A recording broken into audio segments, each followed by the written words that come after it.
Собствениците на сместувачки и угостителски капацитети, како и на викендички на Пониква на Осоговските планини, летово се судруваат со сериозен проблем околу обезбедување квалитетна вода за пиење.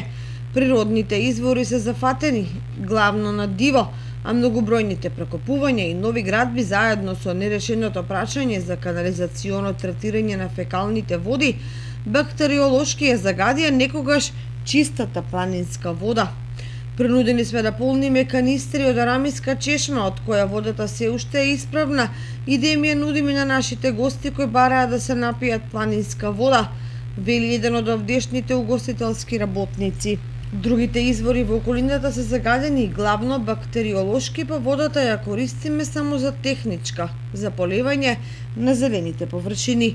Љубителите на природата, кои често се присутни на Пониква, сведочат дека фекалиите од планинарските домови, од комерцијалните објекти и од викенд кукичките завршуваат во некаква септичка јама која е незаштитена и од која се заканува по широката околина.